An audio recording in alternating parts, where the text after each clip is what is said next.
Welcome to Conversations. I'm Muqtadar Khan, your host, and today I'm going to talk to you about Donald Trump literally begging the rest of the world to come and rescue him from a war of his choice.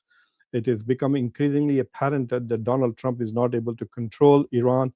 The ease with which both Israel and America thought they could go ahead and destroy Iran and the Iranian regime and install in its place a pro-Israeli monarch or a king who will do whatever Israel wanted in the region, like most of the monarchs in the Middle East right now, who have become literally slaves and servants of Israel. So, but unfortunately, the war is not going as he has planned. Iran has shown great resilience in spite of the devastating bombing campaign by both Israel and the United States. There is no end game in sight. So Donald Trump is now pressuring, first of all, NATO to join the war and to ensure that Hormuz is protected. He's trying to make arguments that look, the rest of the world depends more on Hormuz than we do. So it is their responsibility to come out there and patrol Hormuz and provide naval escorts to the ships going through that little strait, which Iran is able to so effectively block. 25% of the global energy, oil and gas goes through that. And it impacts specifically countries like Japan, South Korea, India, most of the global South, and China. So literally, Trump is begging. He's trying to put together, according to Wall Street, a coalition of 7 countries. None of these countries are eager to join a war that Donald Trump started without consulting them. So for the last 1 year, Donald Trump and his administration, J.D. Vance, Marco Rubio, have been lecturing NATO and saying that you're useless without us. NATO would be nothing without America. Europe would be nothing without America's support. Europe is dependent on the United States for its very existence, and so on and so forth. I mean, they have mocked NATO countries, they have demeaned NATO countries, and they have threatened NATO countries. And now suddenly Donald Trump feels that two weeks into a war, today is the 17th day of the war, that he desperately needs the help of NATO. You know, one of the most critical things, even Newt Gingrich, the old former Speaker of the House, was on Fox News. He's saying that Trump made a huge strategic mistake by not making the Strait of Hormuz secure before going to war. So, look, this war was not something that America planned. This war was not something that America needed, wanted. American intelligence agencies had made it very clear that there was no imminent threat to the United States from Iran. Yet Donald Trump chose to do this. There is no other explanation other than to argue this is an Israel first foreign policy. And Netanyahu wants to be perpetually at war. Israel has become a country that exists only to go to war. And since its resources are not at stake, it seems to have an unlimited account with the United States in terms of weapons supply and money. It is going to keep fighting as long as America is going to foot the bill. And the technology that we have provided them, especially with stuff like the Iron Dome, etc., keeps it safe from other weak countries. And most of the countries in the Middle East are useless countries when it comes to war. They're very weak. They have no science and technological background of their own. They're heavily dependent on US itself for defense. And the countries that are challenging the US are no match to the US. And so by proxy, Israel has become very powerful because it has access to so much of US threat. But this whole business of the Strait of Hormuz has completely befuddled and exposed the limits of American military power.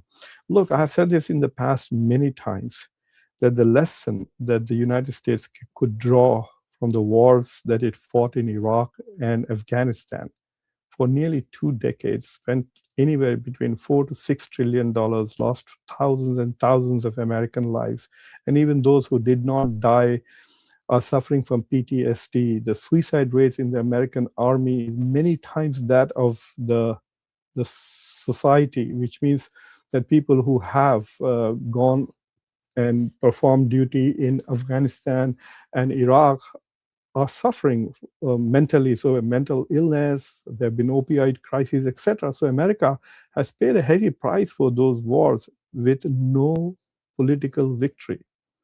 America wanted to build a nation in Afghanistan that would be democratic and pro-United States. They went there to rescue women's. There was so much talk about women's rights in Afghanistan. Nothing has changed. Afghanistan, from a human rights perspective, is worse than what it was before the United States invaded it. We destroyed that country, and we didn't make it better from a human rights perspective. The same with Iraq. At least Iraq has oil, so it has recovered. But it's not a democracy by any means, and it's certainly not pro-Israel or pro-US. Yes, it's not a threat, but it never was a threat to the US. And the same thing is happening in Iran. It is very clear that the United States is not going to succeed in establishing a pro-Israel king in Iran. If that was their goal, they are failing desperately. But what is also interesting is this, that all this rubbish that we were hearing from the Iranian diaspora, that the Iranians will rise, that 90% of the Iranians are opposed to the regime, we don't see that at all. We do not see that at all. The Iranians seem to have more integrity as a people. They are standing with pride for their country than becoming shameless, worthless human beings becoming slaves of Israel. I really don't understand why these Iranian Americans think that by being servile, look at this, Pahlavi going to Israel, going and worshiping on the Wailing Wall or the wall. I don't know what that is. I don't pursue that line of research at all, but going there and pretending to worship in a Jewish temple, all of that, trying to act like a servant of Israel in the hope that Israel will conquer Iran and establish him as a king. That itself tells you how foolish these people are. But what is amazing is the desperation in Donald Trump's tweets these days. He's threatening NATO. He has threatened even China. First, he asks China to join, and he tries to make an argument to China saying, look, you get 90% of your oil, which is not true. China gets only 60% or 50% of its oil from inside the Hormuz. Trump is not even listening to what his staffers are briefing him. They must have told him that 90% of Iranian oil goes to China. And this moron is unable to capture all that data in his head. So he says, Iran, you are 90% dependent on the Gulf to China. China is not 90% dependent on the Gulf. China also is the biggest purchaser of Russian oil, and increasingly more. And I'll come to Russia. Something interesting is happening with regards to Russia. Russia has become one of the major beneficiaries of this war with Iran. So Donald Trump, who's scheduled to go to China at the end of this month, 31st of March to 2nd of April, those were the dates. He's now threatening China and saying, I will not come to China. I will delay my trip to China, as if it's some kind of a reward or gift to China that Donald Trump is visiting. He's going to China because he needs to negotiate things which are in the interest of the United States. So in pushing Israeli interest, he is once again undermining American interest by not going to China. Of course, it's just a diplomatic pressure. It's kind of a threat. I don't think he's going to cancel that trip. But the Chinese basically told him, go jump. They're not going to send the military. They're not going to send the navy. They are not really interested in any of this rubbish that Donald Trump is doing there. Already, the Iranians have allowed Chinese and Russian ships to sail through the Strait of Hormuz. They have allowed 2 Indian ships also to go.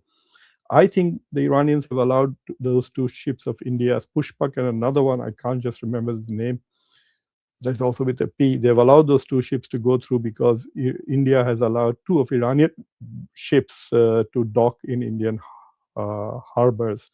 There are 3 ships which had gone to a military exercise in India called Milan 2026.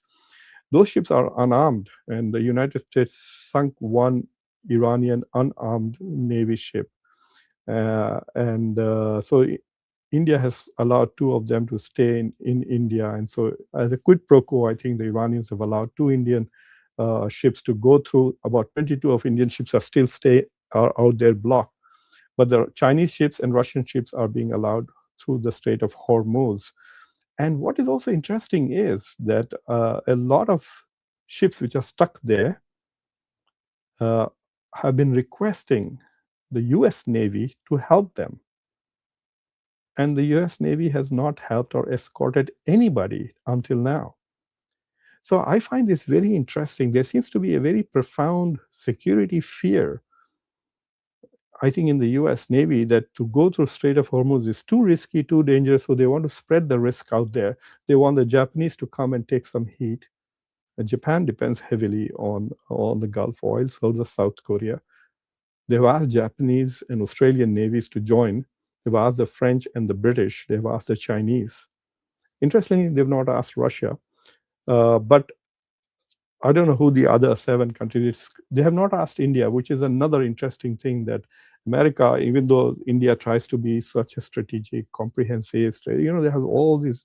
When you listen to the Indian diplomat, they have all these acronyms, long names, etc., of very insignificant partnerships.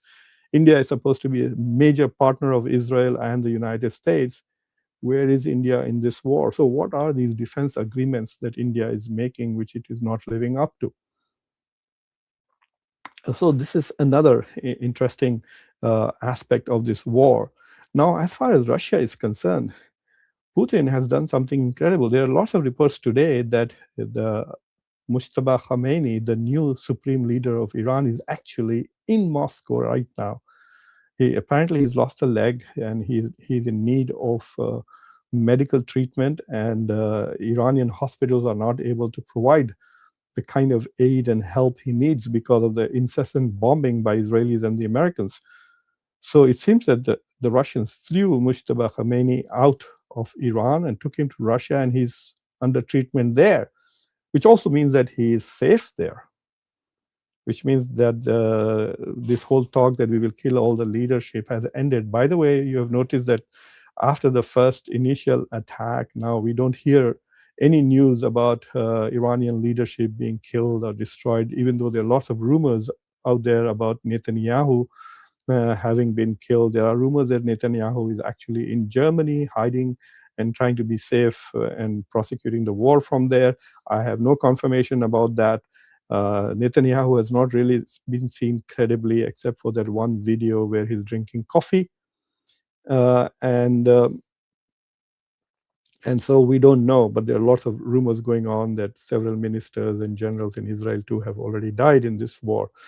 But the critical aspect of this is that this war is not going the way Donald Trump predicted. It was so interesting that he says things like that Iran's military is destroyed, Iran's navy is destroyed, we have destroyed Iran's this capability, we have obliterated.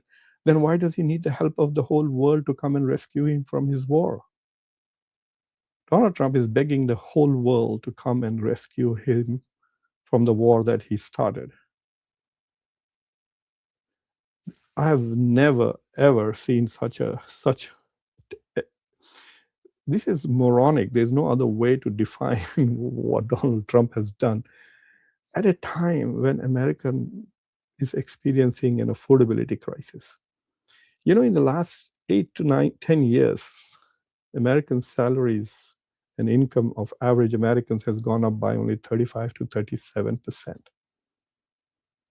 Which means if you were making $100 10 years ago, 7 years ago, you're making $135, $137 today.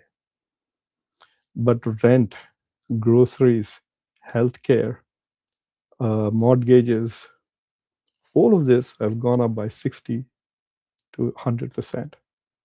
So imagine you're making $100 10 years ago and you're paying, say, $30 on your rent. Now you're making $135, but you're paying $60 on rent. Transportation, air tickets, everything has gone up. So the cost of living is rising much faster than wages. Which means every year you're becoming poorer and poorer and poorer. So America's middle class and America's working classes are getting worse off with each passing year. Yes, the top half of America is getting increasingly prosperous and very rich, no doubt about it. But the bottom half of America is getting poorer day by day. They can't afford healthcare, they can't afford education, they can't send their children to college. Kids who are coming out of college are not getting good jobs. On top of that, America's debt is soaring now. It's about to reach $40 trillion.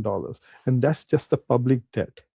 If you add the private debt of America, which means, so for example, I owe money on this house that I live in. I have a lot of money to give for this mortgage. This is not part of the $40 trillion that America owes. That is the government debt, federal and other governments, the states and city governments who borrowed money. So $40 trillion is America's debt. That is the public debt. The private debt is also in the same. So the total debt of America is $100 trillion. And we have money to keep fighting for other countries. And we have no money to help the poor in the United States. It's absolutely ridiculous. And this war, Iran was not a threat. They had destroyed, obliterated Iran's nuclear capabilities last year. This is what Donald Trump told us, didn't he? Donald Trump likes to project himself as if he is the greatest president of all times and this and that. And we are living in, just like Narendra Modi, who says, Amrit Kal, Amrit Kal. Donald Trump keeps saying this is the golden age of America. What golden age? You are begging for military support to China, to Japan, or to Australia. Australia is a little tiny country there. And you are begging for help from that to go and fight a country in the global south, which has been under sanctions for the last 40 plus years. There are some countries who have benefited tremendously from globalization. The three countries that I think have benefited most are the US, India, and China. The US increased the gap, the GDP gap. US and Europe were nearly together at one point around 2012. And now the US is $30 plus trillion economy and Europe is only $20 trillion. So the US has become much, much richer in the last 10 years as a country than the Europeans have. But the countries that really benefited from globalization are China and India, which are now the second and the fifth biggest economies in the world. Soon India will overtake both Germany and Japan. And by 2030, India will be the third biggest. So these are the three countries which have benefited from the global economy. But the countries which have missed it, I've talked about this elsewhere, about Sri Lanka missing it because of civil war. But Iran is the country which missed all of globalization because of sanctions. It was not integrated into the global economy. It did not benefit. Iran could have been better off than most European countries if it was not under US sanctions for the last 30, 40 years and under tremendous diplomatic isolation. That is the failure of Iranian foreign policy and the failure of Iranian grand strategy.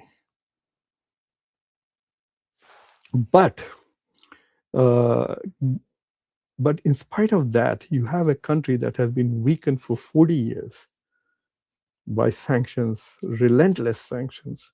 And yet you can't face that country. You're the most powerful country in the history of humanity. You're begging for help. I mean, this is humbling for Donald Trump and for all those people here in this country who feel that they can bully the rest of the world. I think Iran has done a favor to the rest of the world by just standing up to Trump. And it's trying to send the message that you don't have to allow Donald Trump to be bullied. Thank you for watching Conversations. I'm Muqtadar Khan. As you know, I'm continuing to watch this show. I've written a lot of articles. You can just go to Google News and type my name. You'll find my articles.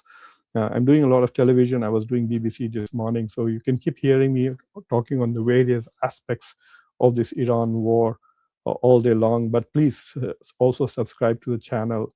Press the bell icon so you can get notified every time I add new videos. Share this video with your social political network. And of course, try to become a member of Conversations. And as a member, we have Zoom conferences that we can engage in. If I will see if there are any interesting comments or questions from anybody here, and we will go forward from there. I don't know why people complain about the volume. When I listen to my shows, I seem to find the volume all right. Shani, after need. This is a very funny question. Everyone is saying that if Netanyahu is dead, then who is running America? Truly, who is running American foreign policy, at least? There's no doubt about it. Whether when Biden was in charge, he kept saying, I have ironclad support to Israel. Biden never said he has ironclad support for American working class or American middle class or American industry. He didn't have ironclad support for anything except Israel. And the same with Donald Trump. I mean, everything he's doing in the Middle East is in the interest of Israel and counter to the interest of the United States. So yes, in many ways, you can say that American foreign policy in the Middle East is whatever Netanyahu wants on a given day.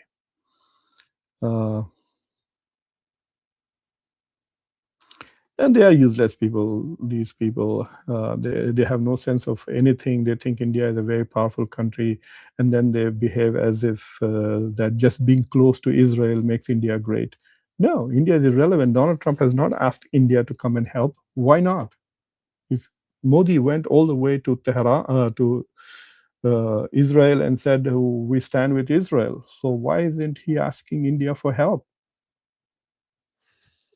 You know?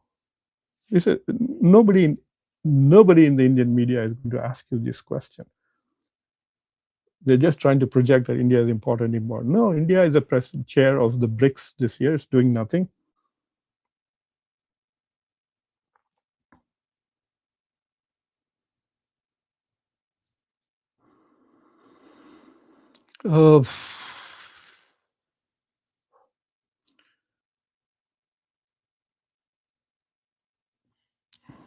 Our friend from Ken, how are you in Hong Kong? Iraq has gone back. Baath Party was very pro-women, but now Iraq has Sharia law and 9 years of old girls. It's just one piece of news that you hear, and then you keep repeating that. That's not fair to Iraq. It's not. It has not gone back to Sharia law. You're wrong on all of these. Everything that you made here, comment here, is completely wrong and unfair. Yes, Iraq is not a robust democracy as one would, but which democracy is robust? India is robust? No. There are no debates in Indian parliament. The media, India's media is ranked 140 when it comes to freedom of speech. The judiciary is doing whatever the government wants. So the independent media, Indian independent judiciary has done.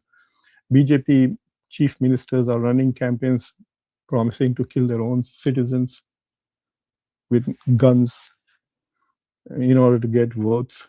So yeah, no democracy is robust. But this is rubbish, Ken.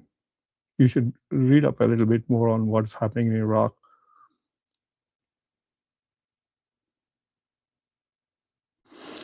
This is a serious question, right?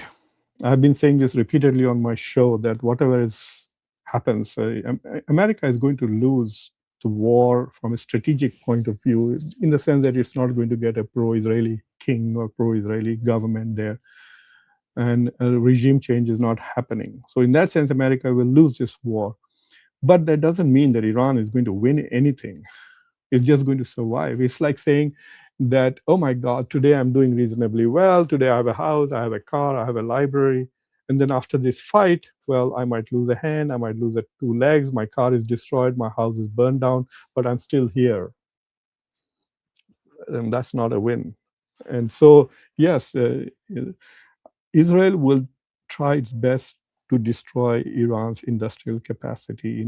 Iran will become a much poorer country, especially if the sanctions remain after the end of the war. There is no doubt about it. Iran is not a winner in this, in a way.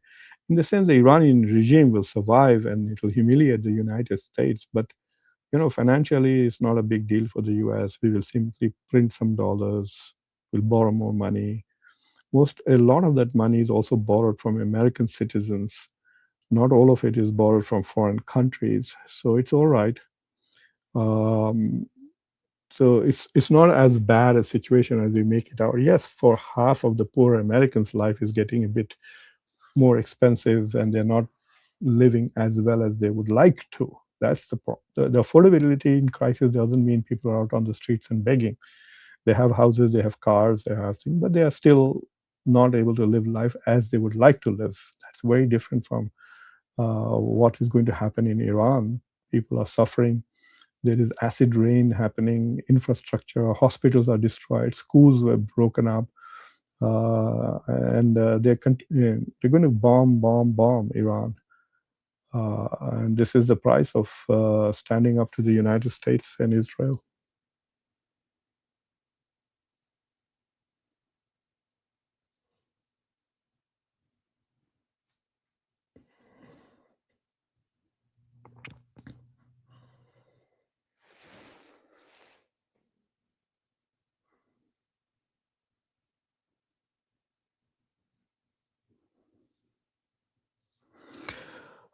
There is no end game in the horizon. This is a good question. This is a question that people are asking Donald Trump. What is your end game? He's saying the war is going to end in 5 weeks, and now he's saying 3 weeks. And then he says we have very completely destroyed Iranian military capabilities. Then how come you're not able to secure the Strait of Hormuz? Why is Dubai still being under attack? Even today, as I speak to you, the UAE was under severe targeting. In the United Arab Emirates now, if you post photographs or videos of the damage caused by Iranian attacks, you can go to jail, which means that the government is very worried about the rest of the world finding out as to how effective Iran's attack on UAE has been. They feel that one of the biggest assets is that they want foreign people to come and live in Dubai, buy their gold, golden visa or whatever, and come and shop and have vacations in Dubai. And they will lose all of that if people feel that there is insecurity there. Tourism will be down. Dubai itself does not have any oil. Most of the oil is in UAE, in Abu Dhabi, and so yes, there is no end game in sight at the moment. Uh, People are making some funny comments. He's very interesting. I don't always agree with Praveen Sahni because he's very critical, and he's a defense analyst, not exactly a foreign policy or geopolitics, even though everything overlaps significantly. But he's very good on the defense side of it, and so yeah, he's good. He's one of the few independent commentators in India, no doubt about it. Plus, his colleague also, Ghazala Wahab, she's also very good. She's been on my show on a couple of occasions. So yeah, they're both very critical of the Modi government's rhetoric about India's power and capability and its achievements in Operation Sindoor, etc. He was one of the first persons to talk about India losing jets in the Operation Sindoor. Even though the Indian military more or less acknowledged it, the government and popular narrative pretends as if it didn't happen. So yes, he's he's highly respected and has an independent voice in India, no doubt about it.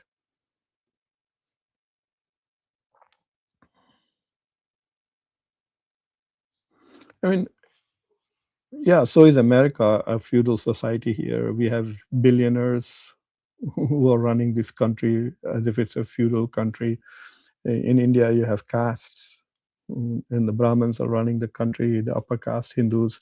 Yeah, there are all of those kind of things. And I don't understand what you mean by feudal society in Iran. There are no land lords in Iran like zamindars in Pakistan. Pakistan is more feudal. than most countries in South Asia. But I don't think there are nawabs and landlords in India. Uh, BBC, this is a bit rubbish about it. They take one report. There are lots of such reports in India also about uh, young children being married off before the age. In India, how many women are killed infanticides through ultrasound scans? The largest number of female feticide happen in India. India is killing hundreds of thousands of girls before they are born every day. But that doesn't mean that you describe India as a country that kills girls. There's a lot to India. That also happens in India. You know.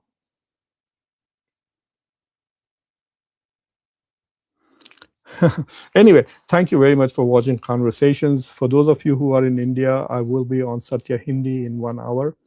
On Dr. Mukesh Kumar's daily show, we will be talking about broadly, obviously looking at the Iran perspective. There will be other analysts too, so I hope to look forward. Uh, Ken, that's a good idea that people should buy property. But what if the very building that you buy your apartment in is hit by Iran? No, that would be a risk, right? Anyway, but are they already on that much discount? If that is what is happening, 50, 60%, that means a lot of wealth is being lost, isn't it? But I think that it will take a while for Dubai to recover, especially if Iran becomes chaotic, which means that like ISIS-like groups emerge out of IRGC in Iran and they keep attacking the neighbors, then people are going to be in trouble. Anyway, take care. Thank you for watching. Subscribe to the channel, like this video, share it with others. Bye.